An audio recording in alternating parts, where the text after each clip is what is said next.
Hey everybody, welcome back to Measure Twice, Cut Once.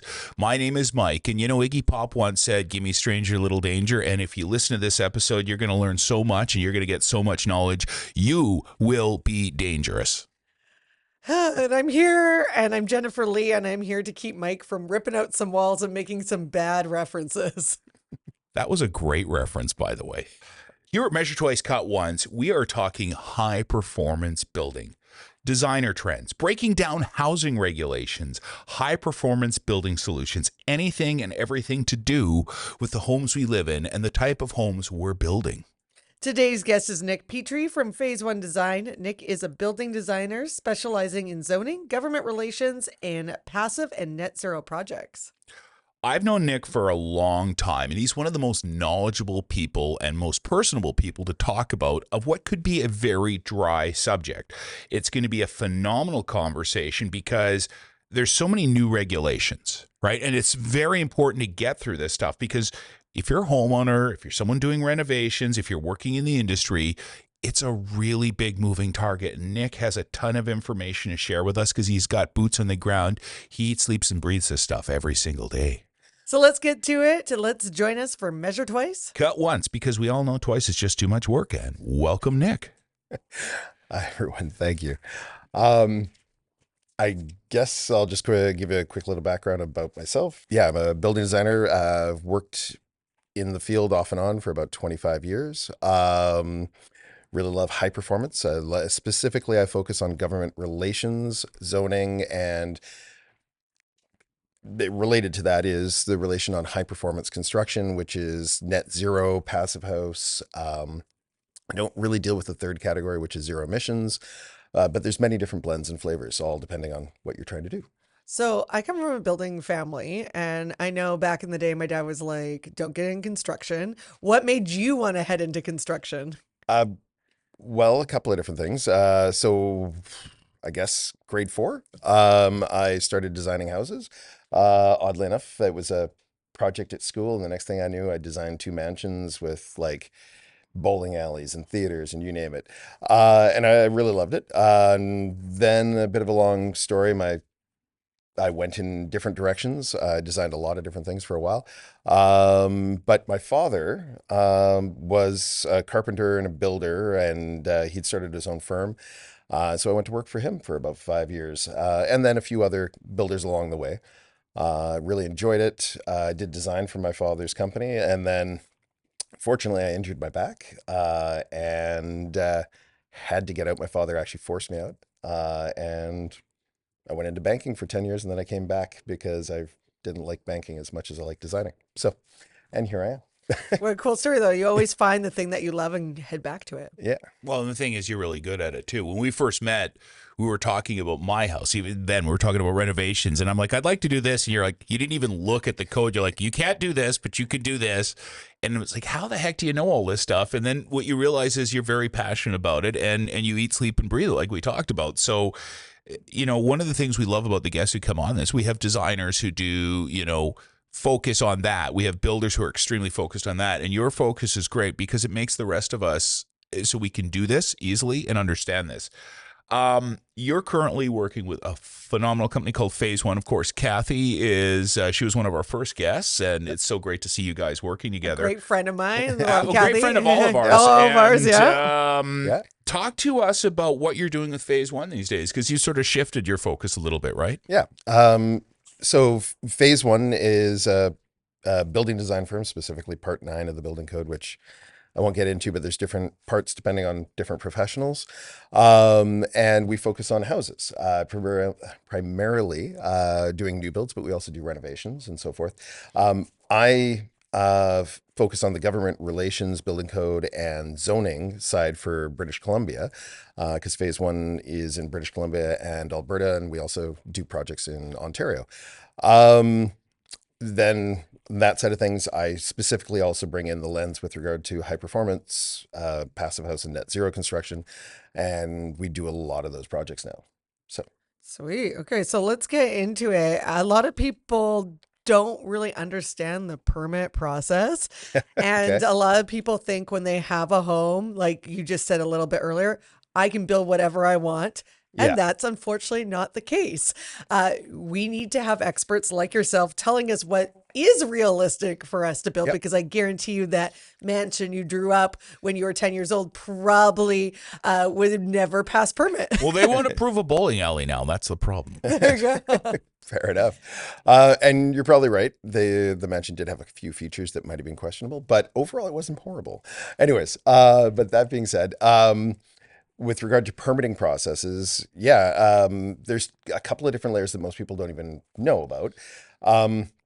So one is there's building code, which tells you that's everything related to life safety. It's right down to nailing patterns, even telling you what way to nail things together so that they'll be safe and they won't tear apart. But the other side of it is all the zoning and bylaws related to that, because every city, unfortunately, has a slightly different take on how they want their buildings to look, right? And zoning defines the size and shape of buildings, right? Reason I say unfortunately is we have just in the Lower Mainland 27 different jurisdictions, and across that probably 350 different zones, and each zone defines a different shape of building that they're looking for. So it can get very confusing. That's why we need you, so you can tell us what we can and cannot do. That is true. You dash our dreams, but also build it up. But it's a lot easier to have a conversation with him before we start a permit process than after, and there has to be changes. Yeah, that I've seen so many projects where people went in with a concept to the city, and they'd spent $10,000 or $20,000 coming up with their concept, and then all of their hopes were dashed when we could have told them that for like $2,000 at the beginning, and then designed it in a way that would actually be approved. Or if we were going to ask for something that was a relaxation, which I'll get into in a moment, we could have planned it out a little bit better, because a lot of times if you come to the city with something that you want and isn't possible by zoning, they're less likely to accept your modified version unless you really dial it back. And some municipalities have unique asks that you wouldn't even know about. Like, I don't think this one exists anymore, but when I was growing up in New Westminster, I lived in Queen's Park. Yep. And it had to, your home, when you built it, and my dad had to follow it, had to be Queen Anne style. Yeah, I believe that actually possibly still exists, actually.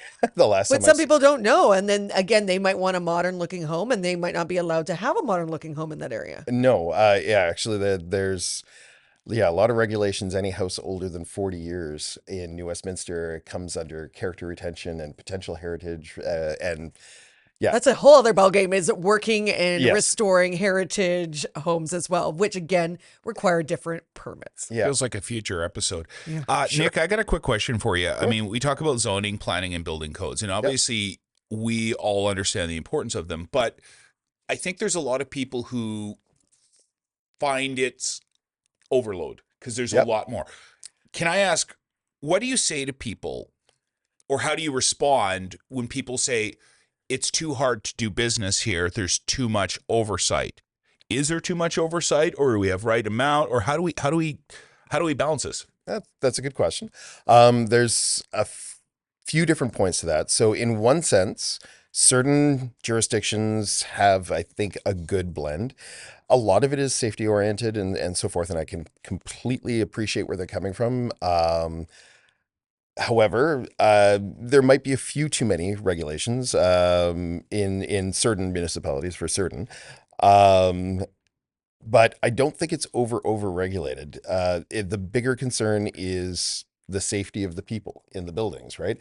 And the just as a side note, like the amount of times that I've gotten calls or seen where somebody's put in an unauthorized addition on their house, or they thought it was authorized, but it wasn't, and it wasn't safe for the people living in it. I understand why those regulations exist, if that makes sense.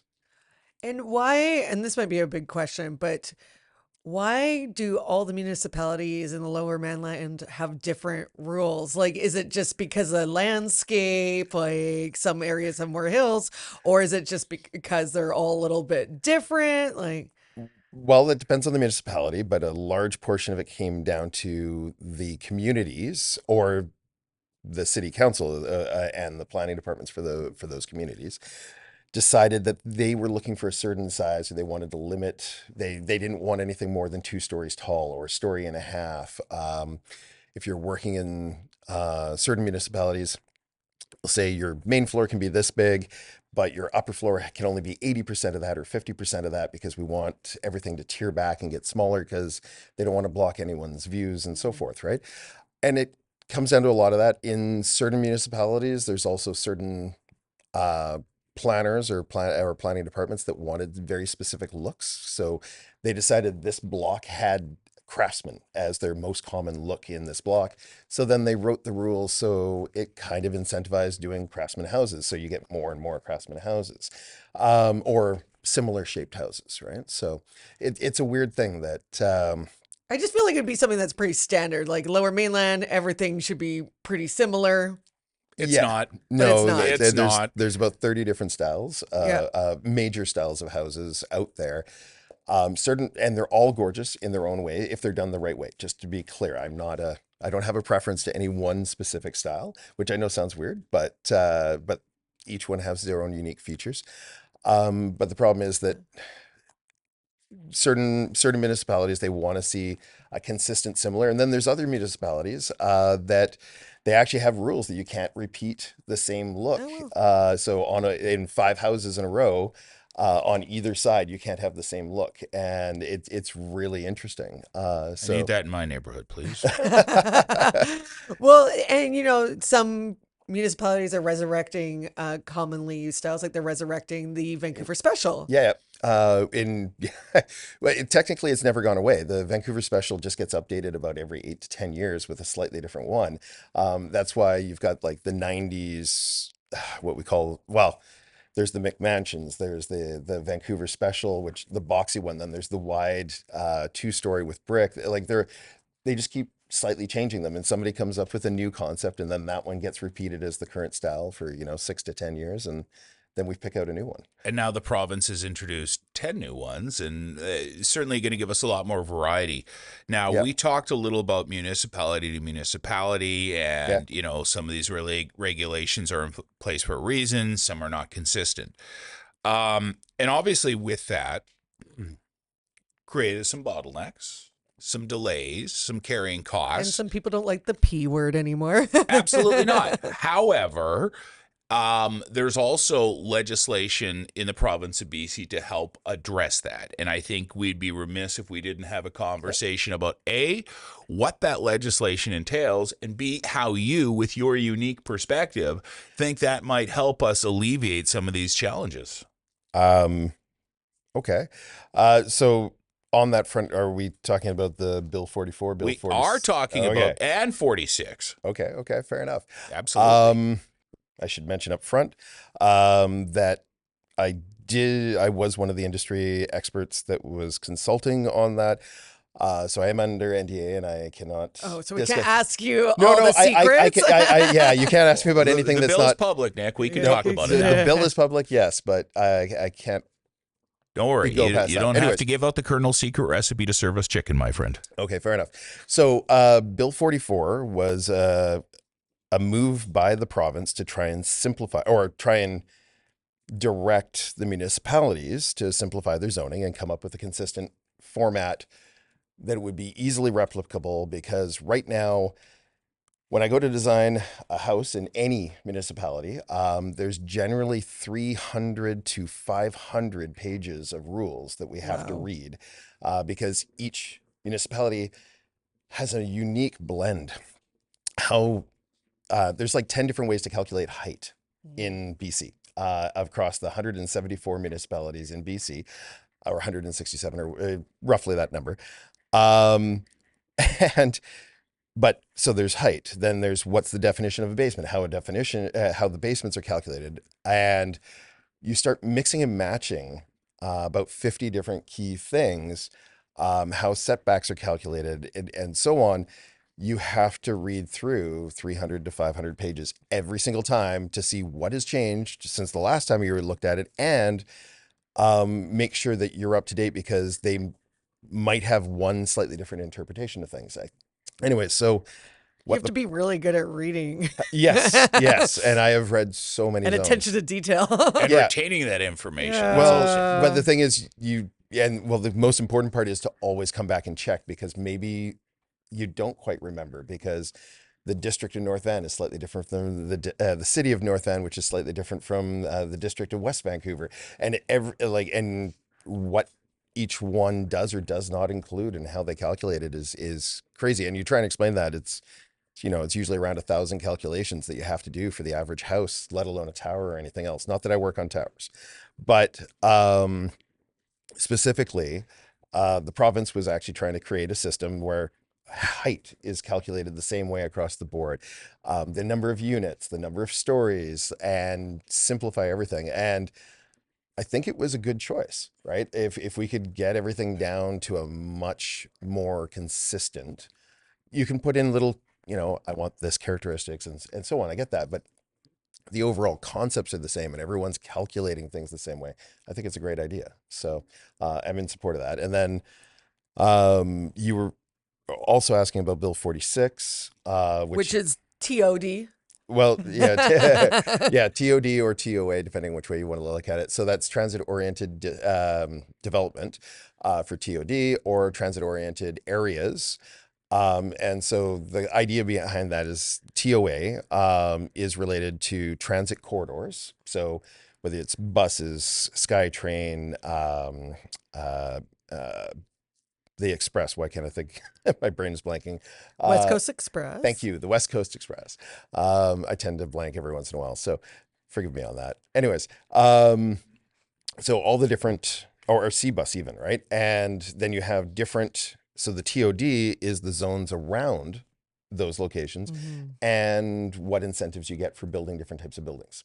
Mostly it's related to doing towers, but specifically for buses, under certain scenarios, you can get up to 6 units on a property if it qualifies and so forth. And that's another topic. I don't know if we want to jump quite that far in right now. Well, we've been seeing it more and more, especially like in Burnaby. I've definitely seen more dense population of homes, all types, right around the Brentwood area, which is a SkyTrain area. And we're noticing it on Broadway now as the new Broadway SkyTrain line is going in. More buildings are being put up. So it's a great thing to have more densification around transit areas.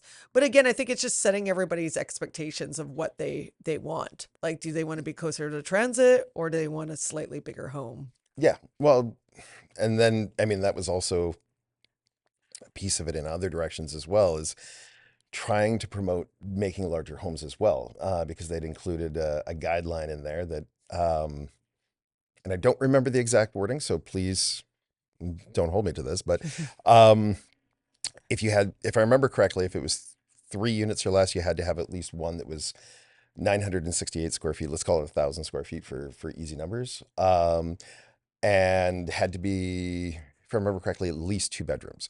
And then if you had 4, you had to have at least 2, and so on. They were trying to say, let's make larger units, because a lot of whatever scale developers, we'll just say developers in general, are trying to do smaller and smaller units. They get more units onto a But the thing is, a lot of people have families and they're not going to be able to cram into 1 bedroom. So it's nice. I'm seeing that more and more, that a lot more places are requiring 2 to 3 bedrooms. You don't even see some buildings advertising 1 bedrooms or studios. Yeah, no, this is true. And actually, I should correct what I said earlier, because I trying to remember what the difference between the Vancouver one and the provincial one. Provincial one might have been 1,500 square feet, and the Vancouver one was 968. But anyways, that's the other thing about the differences between the municipalities and the province and so forth, is what people were looking for. So we've got a lot more to talk about, but we also have to take just a couple moments to thank our sponsors. So hang tight. We'll be right back, and we're going to talk a little bit about actually implementing some of the stuff we just talked about. Measure Twice, Cut Once is grateful to our podcast partners, Fortis BC, BC Housing, and Trail Appliances. Support from our partners helps us share expert knowledge and resources with families looking to build, design, and renovate the home right for you. For BC Housing, creating access to housing solutions that meets everyone's needs is a guiding principle.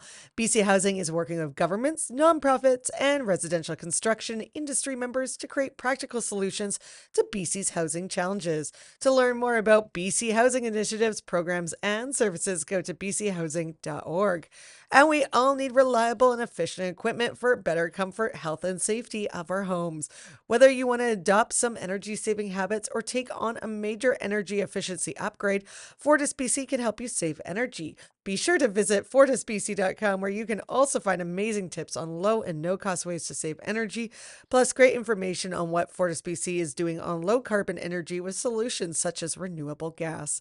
Trail Appliances makes everyday life better with the best selection in Western Canada, hassle-free delivery, and price match guarantee. You'll always get the best deal. At Trail Appliances, you'll love buying an appliance as much as you'll love using it. Affordable, accessible, quality housing is a top-of-mind issue for many British Columbians. All right, we're back with Nick from Phase 1 for Phase 2 of our conversation. You had to say that, didn't you? I know I you could- were itching to. I was like, The buttons. Well, you were reading, thanking our amazing sponsors. thinking about it. Yeah, I was up late last. So Nick, we talked about Bill 44, Bill 46, Yep. and naturally, anytime there's change, we're creatures of habit. We've been building and designing communities in our province for over 100 years the same way, and there's a bit of pushback. And I think it'd be really easy for us to go down that rabbit hole of, what's not working and where there's challenges. What I'd love is if you can highlight any of the municipalities that you're familiar with who are doing it right. Let's talk about who's doing a great job, because I think there's some teaching in there that we can take, and there's some learning in there that we can take. And I think we should talk about the good, not just the challenges. yeah, let's not play the shame game. No, that's completely fair. So I'll start with Vancouver really quickly, just because they're the one that everybody's familiar with. And they get in the hot seat a lot for permits. Yeah, permitting times, that's a different matter. But the great things are that they put in multiplex rules before the province even released their own. Theirs is a 4 to 6 stratifiable or saleable units. In almost every scenario. And then if you want, you can also do dedicated rental in perpetuity. Like, as long as that building exists, it has to be for rental. And in which case you can have up to 8 units. The FSR, generally you're allowed up to a 1.0 FSR. So what that means, or I guess I should explain, floor space ratio. I was just going to ask you that. I was like, I don't know what that is. It's the amount of livable square footage that you have. Okay. And generally most, every zone has a different calculation and so forth. But if you look at it from a different point of view, take your lot dimensions, all right, or the square footage. So if you have a 33-foot wide lot by 122 feet, it's the standard lot in Vancouver. It's 4,026 square feet. I've done this, I don't know how many hundreds of times. And so you take that and multiply it by whatever your FSR ratio is. For a multiplex, you can get a 1.0, which is easy numbers here. So that just means 4,026 square feet, right? And there's... You made that seem very easy. I was like trying to calculate the math in my head. I told you he was smart. Right? Well, yeah, I've done this a million times. And so, for example, if it was a single family home, you're only going to get 2,400, and I won't bother calculating the little bit extra, but roughly 2,400 square feet. But if you want to do 4 units, let's say, they'll give you you get up to 1.0 FSR if you're willing to make a contribution of a couple of different ways. Once again, I'm not going to get into the nitty gritty, but the point being that you get 4,000 square feet, which gives you about 1,000 square feet per unit, right? You can put in. It's not a bad system. Bigger the lot is, the more you can do, right? If that makes sense. They put in a lot of options. They made it a lot easier to do things. I'm very happy about that. Permitting times are a different matter, but they are speeding that up. So they are making changes. I've heard some. Oh yeah, things. they've definitely improved. So one of the things was that you used to have to do a full development permit and a full building permit. I'm going to explain those. Some cities will require a development permit, which has to do with the outside of the building, what it's going to look like in the neighborhood and so forth. And then you've got your actual building permit, which is all the building code and making sure it's safe for someone to live in. 2 separate permits. It's not going to topple on you. No, yeah, exactly. All right. Vancouver generally has a history of usually 8 to 10 months for a development permit, and then Or usually, longer. yeah, or longer if there's complications. And then 4 to 6 months, 4 to 5 months, whatever, for a building permit. Now, for multiplexes, fortunately, they decided to shrink that and they did a streamlined development permit, which was only about 4 months, 4 to 5, right? Which is very fast comparatively, right? And that was great. But now they're about to do another change. It'll be coming up hopefully in the first quarter of 2025. And what it'll be is they'll do a combined building and development permit, which they used to only use for limited scenarios where you go through and they just check to make sure that the form and character of the building looks right, and then you go straight into building for the building code side. So, Wow. and it'll cut it down from, because it used to be in the 8 to 10 months for multiplex, and it should cut it down to about 5 or 6. Is that going to cut down any of the expenses with the process? In certain ways, yes. So there'll be less permit fees because you're not paying the two separate fees. The combined fee is actually less than the two fees, my understanding, than the two fees were separately. But the other thing is your carrying costs, right? Because if you're a homeowner or a developer, you've got to purchase that land, you've got to pay whatever monthly on it. And I mean, I've seen cases where it's $10,000 or $20,000 a month between the insurance, the mortgage payments, and everything else you have to pay. Well, and So- you have to live someplace. Well, Yeah. we were waiting for that as well. and that's the other side of it. Yeah. That's where we're struggling. Who's going to rent to 3 kids and 3 dogs and a family, right? So, Yeah. and that's a legitimate concern as far as expediting this. Other question I wanted to ask, so we've had Yep. other guests on who talk about net zero or passive Okay. construction. Does that building methodology impact any of the decisions as far as how we develop a piece of property? In Vancouver, yes. Everywhere else, well, almost everywhere else, not so much. So Vancouver, it's a great idea to do it. They actually incentivize you to do net zero or passive house. You can get 19% extra square footage. So that 1.0 FSR that I was talking about becomes a 1.19 FSR. It's a little bit more complicated than that, but Is it easier to get a permit then if you're doing that type of homes, or it's about the same. okay? But there are a lot of relaxations that you can get in the design. So you can get a taller house, you can get a longer house. They'll relax a lot of things to help make it easier to do a passive or net zero project, which is great, right? I mostly do those in Vancouver now. I'd say about 3/4 of the projects that we do in Vancouver are either net zero or passive, just because everyone's saying, hold it, I can get an extra, 2 feet of, or not, yeah, it's 2 feet of height, 2 feet of length. And on the average property, that means you can get 5 extra bedrooms, 3 extra bathrooms, and the hallways in between. And everybody takes a look at that and goes, well, that's worth it. So, and yeah, There you go. You get more goodies, and you're being energy efficient at the same time. well, you're also being healthier for your family. That's the whole point that they're looking at. Sorry, I'm No, that's good. going to get into this just because it's a big deal.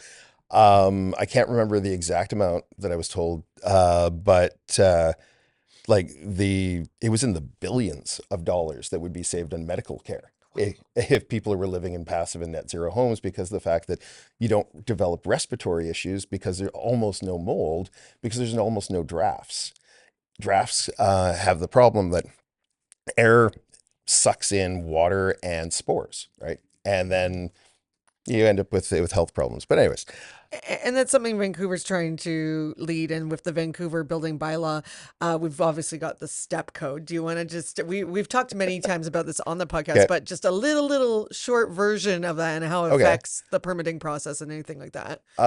okay, well, everywhere, so step code, really quickly, was introduced to try and get us to the national requirement for building code to get to net zero. We all have to be there by the year 2032 at the absolute latest, but 2030 is the target. So we're only got 6 years or 5. But anyways, point being, step code was introduced by BC as a quick way to help train people up to how to get there.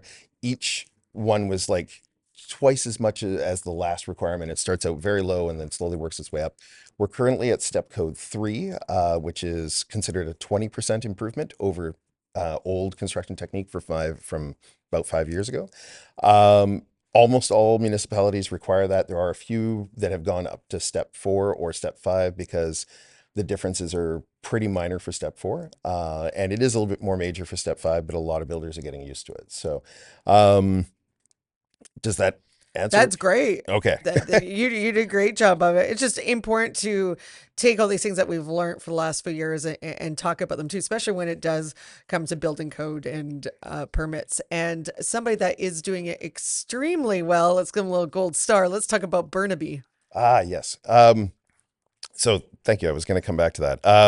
I'm Bur- here for you. Thank you. I appreciate I that. got you. Burnaby has basically fully adopted everything that the province had suggested in Bill 44. It was actually amazing. I went line by line, and it was almost everything that had been suggested. Are they at step code 5? No, step code 3. So Oh. step code 3 is what the province says you should be at right now. So Burnaby is still at step code 3. But I mean, with regard to all the zoning changes. So Burnaby increased the height the buildings could be, I think, by 12 feet. I think it was a 4-meter increase that they allowed, which is huge because it used to be you could only get a 2-story house in Burnaby, and now you can actually get a 3-story house because you have enough height. But they got rid of FSR that I was talking about earlier. They no longer calculate it at all. They just go by how much site coverage you have on your lot. And the amount of site coverage you have on your lot depends on how many units you have in your house. Single family, duplex, and triplex get one size, quadplexes or get another size, and it just keeps going up the amount of units that you have, right? And it's so much more flexible. It is a really amazing city to design in now because everything is very, very straightforward. How come it's so flexible? Is it because they're trying to lure people out of Vancouver? Is it that they've just recognized that the faster they get it done, the more they can solve problems? Like, why is Burnaby so forward thinking? And what could other municipalities learn as a result of that? Why is Burnaby so cool? Okay. I don't know that I'm qualified to say why Burnaby is so cool, and I don't know every reason that they chose. But it looked to me, from an opinion point of view, that they realized that it was just complicating things. And now you have so much more flexibility in what you can build. So they're going to see a lot of old houses because there's a lot of old houses in Burnaby, right? And now they can actually be renovated or replaced because that's one of the differences between Burnaby and Vancouver. Vancouver, you want to build a multiplex, it has to be brand new. In Burnaby, you can actually renovate a building to be a multiplex. At least that's everything that I've seen. I couldn't find any clauses anywhere that said you couldn't renovate. And so instead, that allows you to have multi-generational living in a very cost-effective manner. So on that note, just to explain, so you got a pretty good size house and you want to make a big addition because you want your kids to each have their own wing. You can do up to 3 wings. So one for you and one for up to 3 kids. Very easily in Burnaby now, and it makes it perfect for multi-generational living. And something else that Burnaby's doing that not all municipalities are doing is Vancouver does them. A few others do them. I know where Mike lives, they don't do them yet. Okay. But it's laneways. They just brought Yep. laneways Yeah. in, right? Yeah, they completely opened it up for laneways. You can do almost anything now. You do have to have some kind of lane access. That's the only requirement on the laneways. However, my understanding is that if you do the multiplex options, there are ways to get around the laneway if you build it in as part of a multiplex application. But then that goes into multi-generational living. So. Well, it doesn't have to, but yes, it can, right? You can also rent them out if you want to, if you need income helpers or otherwise. They just literally opened it up so you could do pretty much any option you ever wanted to, right? Which the amount of families I talked to in Burnaby, it's incredible. So there was something else I was going to mention. I want to ask you while we're on that topic, okay? So it's really hard to compare the cost of doing construction in, say, Surrey and Vancouver. That is correct. Right. So we can't do apples to apples. Yep. However, in your opinion, with this flexibility, would you say relative to other similar municipalities not named Vancouver, it has now gotten less expensive to do a project in Burnaby relative to other municipalities that are similar? I wouldn't necessarily say that it's gotten less expensive. And the reason I'm going to say that is just because of the fact that building code is still building code. They're still supposed to be building to the same code. Supplies are expensive. Supplies are expensive and everything related to that. On the other hand, putting more stuff on the same piece of land, and that's the expense. well, and that was what I was about to get at, is that the amount of things that you can fit on the land, I can get at least 50% more, if not 100% more on a lot in Burnaby than I used to be able to. So you don't have the land lift cost for two properties. Now you can get twice as much on the same property. So that's amazing by itself. But the other thing is because you have faster permitting, because Burnaby only requires a single building permit, 4 to 5 months, no development permit requirement there. So there's 4 to 5 months saved on carrying costs. Everything goes through faster because it's easier to design. The design goes through faster, which is less expensive, right? Everything about it is simplified and streamlined. It makes it a lot better. Yeah, Burnaby feels like the perfect storm because they have this program. They have good investment in transit infrastructure. I was about to say, yeah. And there's a lot of other things that they're doing really, really well that almost feels like a test case for a lot of other municipalities, right? Because we are all governed under this umbrella legislation, but what we allow beyond that is what we allow beyond that on a municipality by municipality basis. So, Yep.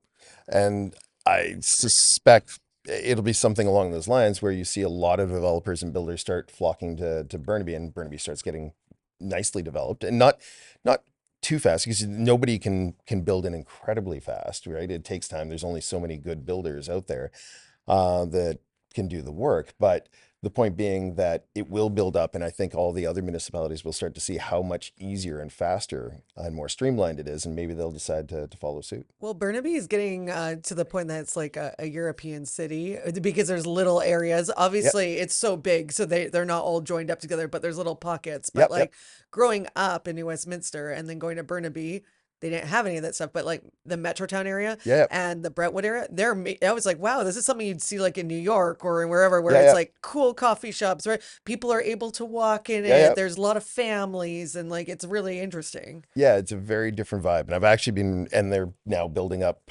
the Lougheed Center area. Brentwood I shouldn't say finished. Brentwood's going to keep. It's still going. Yeah, it's, and Metrotown is now starting its revitalization.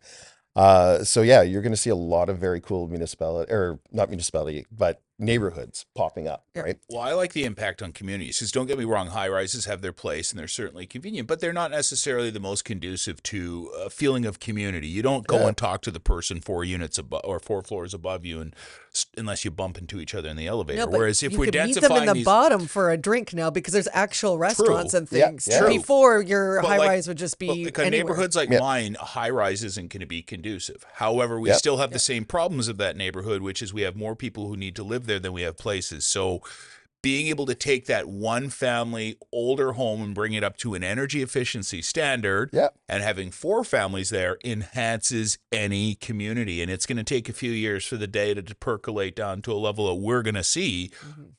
But I think this is a test case for success. Well, adding to that, if I can, so adding on from the point of view, whether it's 4 families you've added in, or it's one family that you do the multi-generational option where the kids get to stay there. If you see more and more of that in a neighborhood, those kids grew up in that neighborhood, most likely, right? And they'll know other people in that neighborhood, and that continues to build that tapestry of that community in that neighborhood, right? Because people know each other for generations at that point. If you see more and more of that, you'll see rebuilding. If people move out and spread out and they don't know any of their neighbors, that community fabric just starts to fall apart, right? So, sorry. No, I think it's great. It was a great imagery, tapestry, and like, I like it. Yeah. Well, Nick, this is one of those episodes where I'm kind of sad right now. Okay. Not because of what we talked. I feel like you say that to every guest we have. No, because this is one of those ones where I kind of feel like we probably could have gone on for several more hours and really had a deep dive. Unfortunately, we are out of time this episode, but I have a feeling this won't be the last time we talk to you. Hopefully not. We talked about a lot of stuff. We talked about how the building codes are changing and the impact that's having. We talked about the permitting process, specifically how they fall under Bill 44 and 46. And the most important thing, I think, and the most interesting thing was talking about who's doing it right and how they're creating communities versus just creating buildings. So we just want to say a huge thank you. And you want to come back sometime? I would love to. All right. I really enjoyed this. Okay, perfect. It's done deal. Perfect. You have to come back because I know that you've got a lot more tips in you. But we're going to allow you to give one more before we go. One more tip for prospective homeowners out there. For prospective homeowners, whether you want to renovate or build, take a look at the bones of the house and see whether you actually like it, if it's a good size and it fits. Anything can be fixed and made to look gorgeous. It just takes a bit of work. But you have to decide if it doesn't have good bones, then, demolish it, build a new house, and because the new building standards are amazing. But if it doesn't, renovate it up to the current standard because it's not that hard to do it. And you'll find that your family has a healthier lifestyle. Anyways. Great tip. Absolutely. And as always, always enjoy talking to you. Always learn a lot from you. Before we go, I just have to do a quick bit of housekeeping. And that is, of course, the amazing people who watch and listen to this episode. Of course, they got a bunch of great information from Nick, but I bet they'd like a barbecue. What do you think, Jennifer? Do they think they deserve a barbecue? I think they would love a barbecue, Mike. I think they so. would love you to come and cook the barbecue food for them. Well, first, let's get them the barbecue, and we're going to give you a real easy way to do so. You've already watched and listened to this episode. Thank you very much. Now, like and share this episode so your family and friends can find it. And if you do that, you have a chance to win a beautiful Napoleon Prestige P500 stainless steel natural gas barbecue valued at $1,600. Compliments of our amazing podcast partners at Fortis BC. Details are available at havan.ca/measure twice, cut once. And for notes and links and everything mentioned on today's episode, including resources shared by Nick, go to havan.ca/measure twice, cut once. Thank you to Trail Appliances, Fortis BC, BC Housing, Ramey Films, JPod Creations, and AI Technology and Design. It takes a team to build a home, and it does to build this podcast. Thank you so much for joining us, and see you next time.